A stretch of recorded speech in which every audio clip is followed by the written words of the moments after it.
Aksi heroik pemancing selamatkan wisatawan terseret ombak dan nyaris tenggelam di Pantai Ketawang, Kabupaten Purworejo.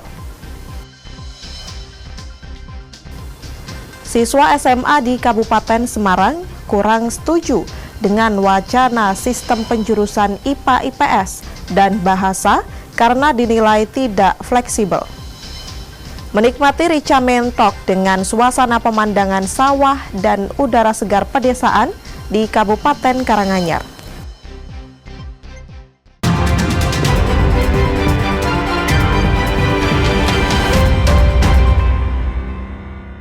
Saudara, apa kabar Anda hari ini? Selain 3 informasi tadi, sejumlah informasi menarik lainnya akan kami hadirkan untuk melengkapi Kompas Jateng hari ini.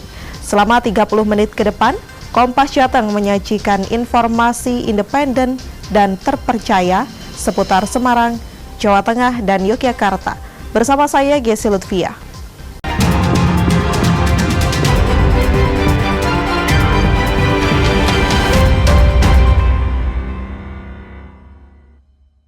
Mengawali Kompas Jateng pagi ini, Saudara, Basarnas memberikan penghargaan kepada 4 pemancing di Kabupaten Purworejo, Jawa Tengah karena aksinya menolong wisatawan yang nyaris tenggelam.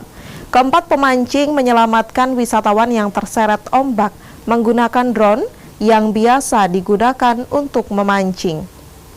Mudah-mudahan ini korban selamat, alhamdulillah ini dibantu pakai peralatan sederhana itu drone. Inilah aksi yang dilakukan oleh seorang pemancing saat berupaya menyelamatkan wisatawan yang terseret ombak Pantai Ketawang di Kabupaten Purworejo, Jawa Tengah hingga ke tengah laut. Masih dalam keadaan sadar. Mengetahui ada wisatawan yang terseret ombak, seorang pemancing yang sedang berada di lokasi berinisiatif menerbangkan drone yang biasa ia pakai untuk memancing guna mengetahui keberadaan korban. Alhamdulillah korban selamat, alhamdulillah mudah-mudahan selamat. Alhamdulillahirabbil alamin. Setelah menemukan keberadaan korban, sang pemancing mengikatkan senar pancing pada kotak styrofoam dan dilemparkan ke arah korban untuk dipakai sebagai pelampung. Korban pun berhasil ditarik ke tepi pantai dengan selamat dan langsung dibawa ke puskesmas tempat untuk mendapatkan penanganan lebih lanjut. Karena waktunya udah lampau hampir 1 jam, tiba-tiba kita punya inisiatif, coba pakai drone, kita pakai alat pancing, kita kasih pelampung seadanya pakai tutup styrofoam, kita kasih pemberat botol aqua kecil untuk pemberat biar nggak melayang kena angin. Alhamdulillah dengan keajaiban yang maha kuasa, pelampung itu bisa mendekati si korban dan si korban ternyata masih sadar, bisa melihat pelampung walaupun kecil, bisa mendekati pelampung itu dan memegang pelampung. Terus ketika joran terasa berat, kita tarik, alhamdulillah si korban selamat sampai ke darat lagi. Atas aksi heroik ini, Basarnas Kabupaten Cilacap mengapresiasi pemancing yang dengan aksi cepat berhasil menyelamatkan wisatawan yang nyaris tenggelam. Apresiasi diberikan kepada 4 pemancing yang tergabung dalam tim drone fishing Pantai Selatan berupa pemberian piagam penghargaan dan sejumlah uang. Kepala Basarnas Kabupaten Cilacap, M. Abdullah, mengatakan pentingnya kehadiran masyarakat lokal dalam situasi darurat, terutama dengan jarak lokasi Basarnas di Kabupaten Cilacap yang relatif jauh. Kami memberikan apresiasi atas tindakan cepat penyelamatan yang dilakukan Pak Jo, di mana lokasi kami yang berada di Cilacap tentu membutuhkan waktu yang cukup lama apabila melakukan pertolongan. Karena atas tindakan tersebut, kami memberikan apresiasi yang setinggi-tinggi. Saat ini kantor SAR Cilacap dalam tugasnya membawahi 6 kabupaten di Jawa Tengah bagian selatan, meliputi Kabupaten Cilacap, Kabupaten Brebes, Kabupaten Banyumas, Kabupaten Purworejo, Kabupaten Purbalingga, dan Kabupaten Kebumen. Sebagai langkah antisipasi ke depan, Basarnas Kabupaten Cilacap berencana akan memperluas jangkauan dengan menambah unit siaga SAR di Kabupaten Kebumen dan Kabupaten Brebes, serta seluruh unit yang ada di Kabupaten Banyumas. Hantoro Wibowo, Kompas TV, Purworejo, Jawa Tengah.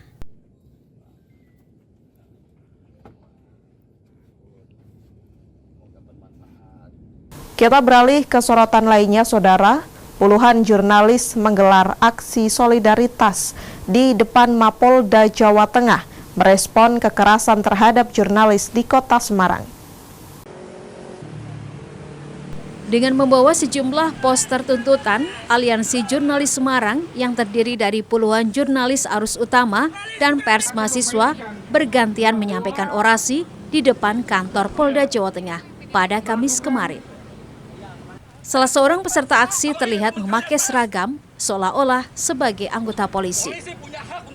Aksi ini digelar merespon kekerasan terhadap jurnalis yang dilakukan oleh anggota pengamanan Kapolri Jenderal Listio Sigit Prabowo di Kota Semarang. Ini adalah bentuk solidaritas.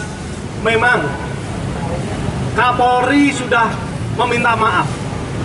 Yang kami inginkan pada sore ini adalah kelanjutan terkait kasus tersebut. Sore hari ini teman-teman Aliansi Jurnalis Independen dan Pewarta Foto Indonesia melakukan aksi solidaritas, aksi yang sebagai bentuk menolak segala bentuk intimidasi, tindakan represi dari aparat, entah itu polisi, TNI, pemerintah, atau segala macamnya terhadap profesi kami jurnalis. Itu salah satu tuntutannya. Dan juga bahwa ini juga menandai, aksi ini juga menandai sebagai bentuk keprihatinan tentang isu kebebasan pers yang saat ini seperti kembali ke 30 tahun lalu, masa Orba. Ketua Aliansi Jurnalis Independen Kota Semarang, Aris Mulyawan menyebut kekerasan yang dilakukan aparatur sipil negara terhadap jurnalis di Jawa Tengah di tahun 2025 sejak bulan Januari hingga April tercatat lebih dari 5 kasus. Pikir kasus kekerasan terhadap jurnalis di Jawa Tengah ini terus meningkat ya akhir-akhir ini, dan saya menilai ini adalah darurat kebebasan pers di Jawa Tengah ya. Kondisinya sangat darurat karena mengingat jumlah kasus kekerasan itu terus terjadi. Itu tidak hanya dialami oleh jurnalis profesional, tapi juga kawan-kawan pers mahasiswa itu juga ada yang menjadi korban kasus intimidasi. Sebelum masa aksi membubarkan diri, aksi solidaritas kali ini ditutup dengan pembacaan puisi dan penaburan bunga terhadap replika kuburan. Jina Wirana Putri, Kompas TV, Semarang, Jawa Tengah. Informasi lainnya, Saudara, Kementerian Perlindungan Pekerja Migran Indonesia atau KP2MI berkomitmen mendampingi keluarga pekerja migran Indonesia non-prosedural yang meninggal diduga menjadi korban tindak pidana perdagangan orang atau TPPO di Kamboja. Saat berada di Kota Semarang, Menteri Perlindungan Pekerja Migran Indonesia Abdul Qadir Karding mengatakan, Kementerian P2MI tak hanya berkomitmen mendampingi keluarga pekerja migran Indonesia non-prosedural yang meninggal diduga menjadi korban tindak pidana perdagangan orang di Kamboja, namun pihaknya juga akan membantu berkomunikasi dengan pihak kepolisian jika pihak keluarga melaporkan dugaan kasus TPPO tersebut. Kementerian kami itu mempersilahkan, bahkan mendorong keluarga kalau ingin mengetahui lebih lanjut. Artinya mau yakin betul apakah betul ada indikasi pencurian organ atau tidak. Yang kedua, saya lagi mendorong agar yang mengajak pertama Seli sama Rai ini supaya ada yang melaporkan dari pihak keluarga, lalu kita dorong untuk pengenaan pasal-pasal TPPO. Supaya kasus serupa tidak terjadi kembali, Karding mengimbau agar masyarakat Indonesia tidak tergiur bekerja di negara Kamboja, Myanmar, dan Thailand karena pemerintah Indonesia tidak memiliki kesepakatan dengan 3 negara tersebut terkait penempatan pekerja migran. Prahayuda Febrianto, Kompas TV, Semarang, Jawa Tengah. Siswa SMA di Kota Semarang kurang setuju dengan wacana sistem penjurusan IPA, IPS, dan Bahasa karena dinilai tidak fleksibel. Nantikan informasinya usai jeda pariwara berikut ini.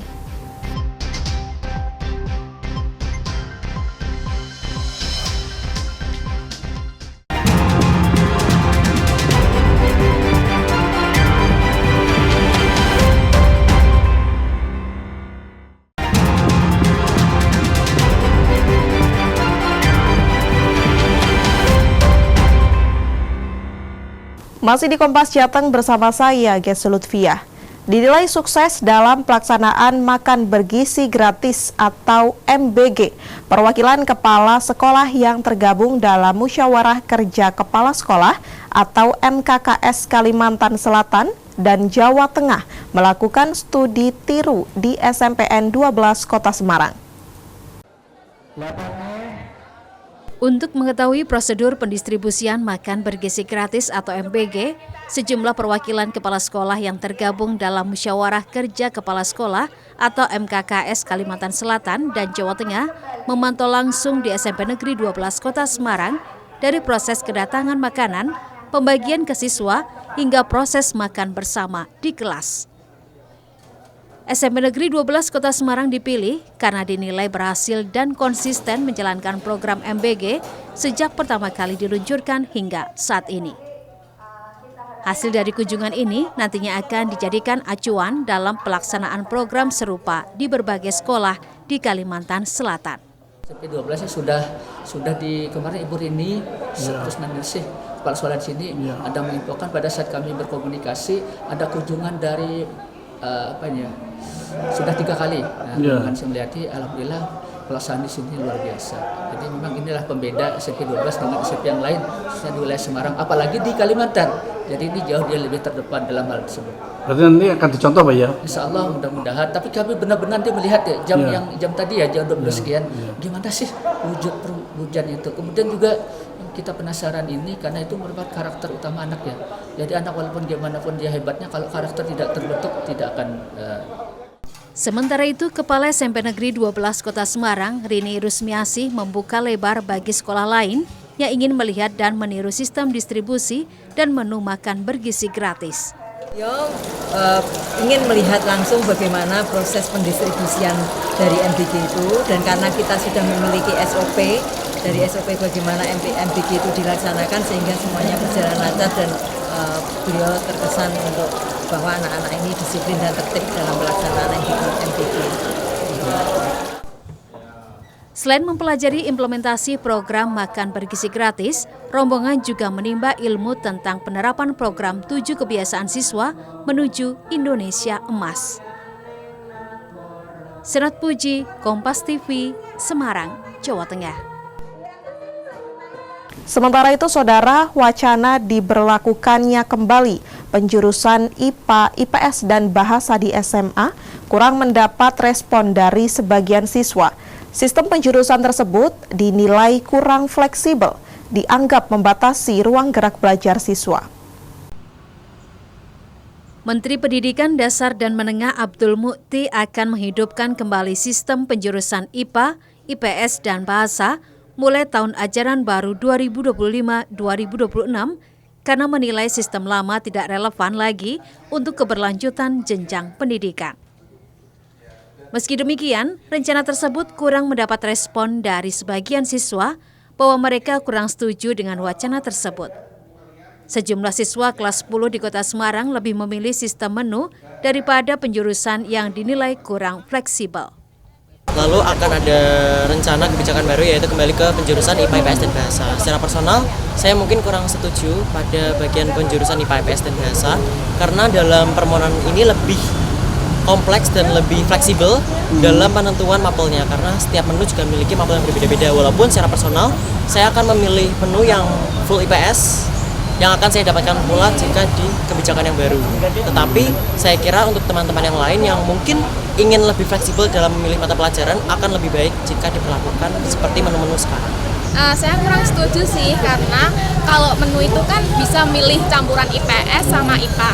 Nah, kalau jurusan yang akan diadakan itu seperti IPA, IPS sama bahasa itu kurang fleksibel, karena itu kan kalau misalnya ada orang di IPA tapi udah terlanjur milih karena urutan orang tua, namun dia maunya IPS, akhirnya tuh linjur. Namun kalau pakai menu itu bisa milih mau milih IPA sama IPS, jadi bisa milih kalau IPS kamu bisa ke sini, kalau IPA kamu bisa ke jurusan sini. Berarti setuju ya dengan jurusan? Kurang setuju. Kurang setuju juga? Iya, tetap pilih menu? Iya.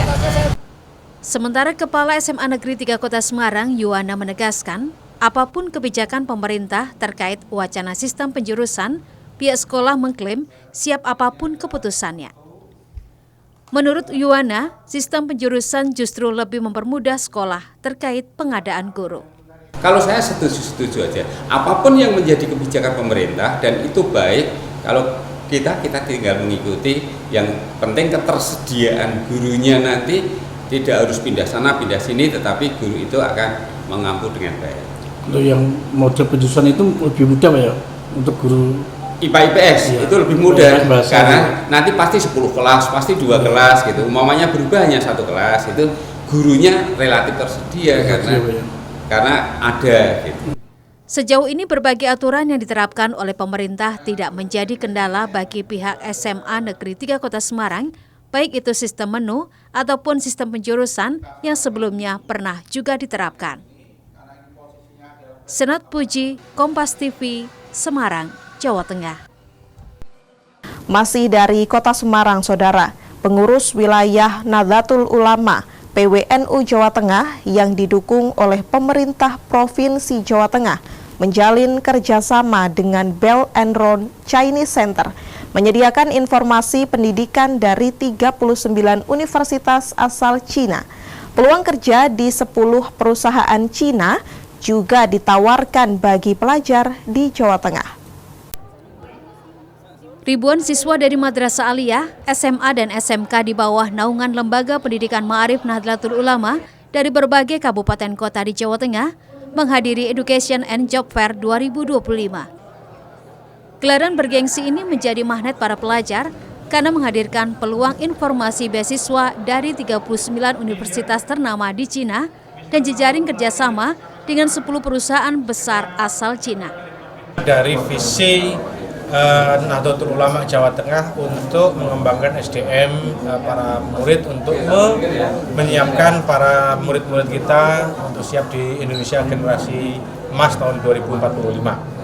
Nah, salah satunya adalah memperkenalkan mereka ke dunia kerja profesional dan kemudian dengan pergaulan internasional, termasuk di pendidikan internasional. Kita sama-sama sepakat bahwa kiblat dari teknologi, kiblat dari kemajuan peradaban ini itu banyak ada di Tiongkok. Oleh karena itu pembicaraan dengan Tiongkok melalui PRCC ini menjadi sangat konstruktif karena masing-masing ketemu kepentingan dan kebutuhannya. Sementara itu, Gubernur Jawa Tengah mengucapkan terima kasih kepada PWNU Jawa Tengah yang membuka peluang pendidikan dan peluang kerja bagi siswa SMK. Jadi pendidikan kita, di samping kita punya pendidikan vokasi SMK-SMK, kurikulumnya akan kita kalau perlu kalian koordinasi dengan Jakarta dari kementerian untuk menciptakan kurikulum dalam rangka kesempatan kerja. Itu yang penting, sehingga kita anak-anak kita akan terwadai. Salah satu pelajar mengaku senang dengan adanya Education and Job Fair 2025 ini karena ia berencana akan belajar ke Cina, khususnya di bidang kesehatan sesuai keinginannya. Banyak yang sangatnya, banyak yang universitas yang udah maju-maju banget di sana lebih dari Indonesia. Tujuan kerjasama ini antara lain mengenalkan dunia kerja serta mengenalkan pergaulan dan pendidikan internasional, salah satunya Cina yang dianggap sebagai kiblat peradaban. Kerjasama ini nantinya akan diejawantahkan dalam bentuk pembelajaran bahasa Mandarin terlebih dahulu kepada para guru untuk selanjutnya dikenalkan kepada para pelajar yang akan belajar ke Cina. Senot Puji, Kompas TV, Semarang, Jawa Tengah. Menikmati rica mentok dengan suasana pemandangan sawah dan udara segar pedesaan di Kabupaten Karanganyar. Nantikan informasinya usai jeda berikut ini.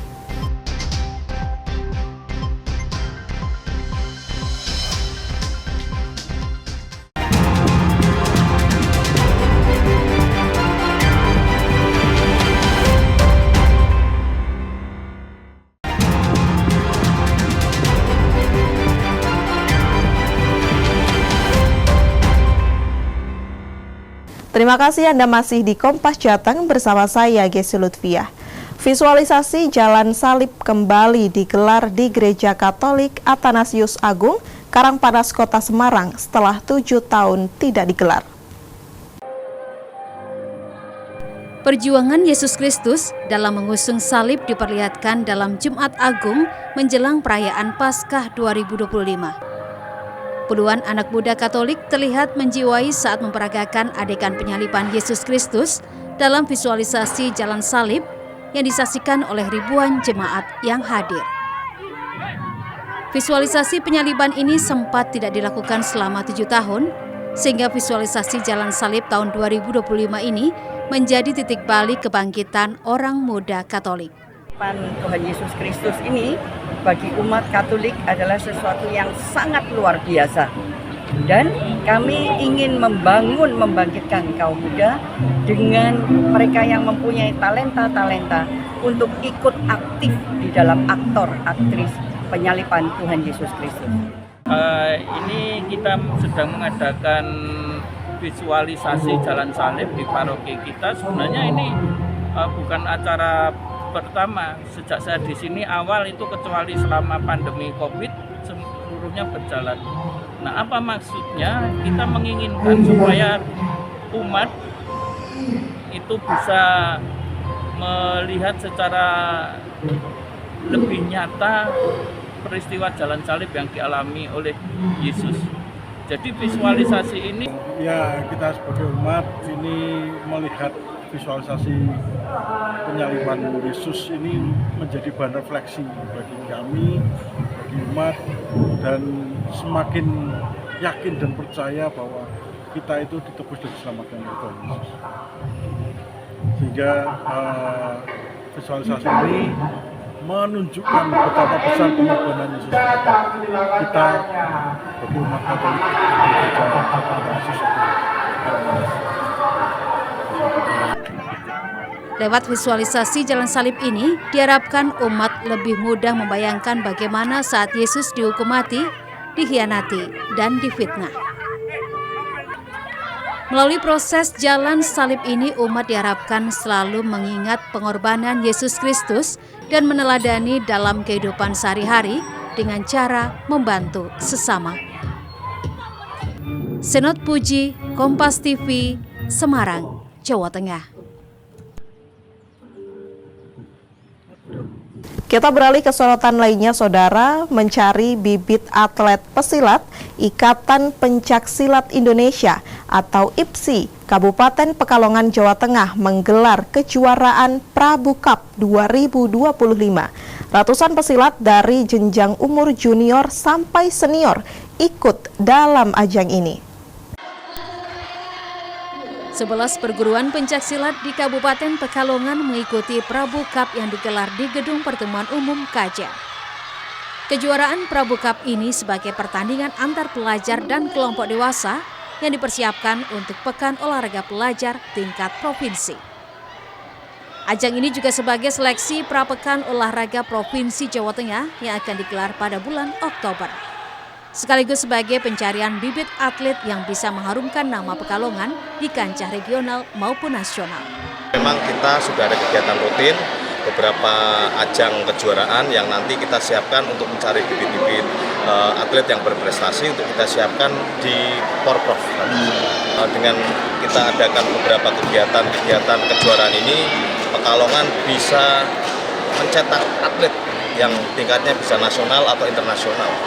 Total ada 431 pesilat di Kabupaten Pekalongan yang mengikuti kejuaraan Prabu Cup ini. Meski baru digelar pertama kalinya, antusiasme para atlet pencak silat besar dibuktikan dengan banyaknya atlet yang ikut. Kalau kategorinya ada usia dini, kemudian para remaja atau SMP, remaja atau SMA, kemudian dewasa. Dari jumlah itu ada 431 peserta. Ada perubahan nggak sih dibandingkan sama tahun kemarin yang yang jelas ada perubahan luar biasa. Ini karena kalau biasanya kan dari masing-masing sekolah dibatasi. Ini dari sekolah itu ada yang lebih dari 1 kelas itu ada yang 4 kelas ikut semuanya. Sehingga animo masyarakat sangat luar biasa banget. Rencananya Prabu Cup akan digelar tiap tahunnya untuk mempersiapkan dan menyeleksi para atlet pencak silat ke kancah tingkat provinsi. Ari Himawan, Kompas TV, Pekalongan, Jawa Tengah. Kita bergeser ke Kabupaten Karanganyar, menyantap menu spesial dengan suasana pemandangan persawahan dan juga udara segar pedesaan dipercaya bisa menambah selera makan. Lalu seperti apa kenikmatan masakan dan kenyamanan suasana warung Rica Mentok di Kabupaten Karanganyar ini? Berikut liputannya untuk Anda. Melihat tampilannya saja, sudah terbayang enaknya Rica Mentok di warung Mbah Modin yang berada di Desa Dagen, Kecamatan Jaten, Kabupaten Karanganyar, Jawa Tengah. Pantas saja warung Rica Mentok Mbah Modin ini selalu ramai diserbu pengunjung, apalagi saat jam makan siang. Bahkan tak sedikit kendaraan yang parkir berjejer memenuhi area warung demi menikmati kelezatan Rica Mentok. Warung Rica Mentok Mbah Modin membuat pengunjung betah berlama-lama untuk menikmati suasana persawahan dan udara segar sembari menikmati satu porsi Rica Mentok yang menjadi menu andalan di warung ini. Daging mentok yang empuk dan dipadu dengan racikan bumbu yang sedap, ditambah dengan nasi dan sambal bawang yang siap disantap, selalu membuat Anda ketagihan. Dalam sehari, warung yang berdiri sejak tahun 2021 ini melayani sampai 1.000 porsi Rica Mentok atau menghabiskan 70 ekor mentok. Di saat akhir pekan atau libur tanggal merah, 1.800 porsi atau 120 ekor mentok habis terjual per hari. Kisaran 60 sampai 70 ekor hari biasa. Tapi kalau weekend apa tanggalnya itu naik di kisaran 90 sampai 100.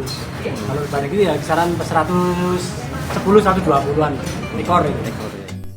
Pengunjung pun tidak hanya datang dari sekitar Kabupaten Karanganyar, bahkan pengunjung dari luar kota yang tengah berlibur juga mampir menikmati Rica Mentok Mbah Modin. Ini enak banget ya, seperti kampung halaman, seperti ke rumah nenek. Karena di situ ada rel kereta, terus kita makan dengan view, dengan makan dengan mewah, mepet sawah. Enak banget, adem meskipun ini siang-siang tapi terasa adem hawanya, dan rica basahnya itu lebih pedas, lebih kaya rasa. Sedangkan yang rica keringnya ini, yang goreng, itu tuh meskipun crispy di luar tapi di dalamnya itu chewy dan gurih, enak banget. Selain menu Rica Mentok goreng dan basah, juga ada belut goreng hingga soto yang dijual. Bagi yang ingin menikmati satu porsi Rica Mentok dengan pemandangan persawahan, Anda cukup merogoh kocek mulai dari Rp25.000 saja. Nugroho Yuliawan, Kompas TV, Karanganyar, Jawa Tengah. Informasi tadi sekaligus mengakhiri Kompas Jateng hari ini. Saya Gesi Lutfia, mewakili kerabat kerja yang bertugas, mengucapkan terima kasih atas perhatian Anda. Selamat mengikuti acara kami selanjutnya, Kompas TV, independen, terpercaya. Sampai jumpa.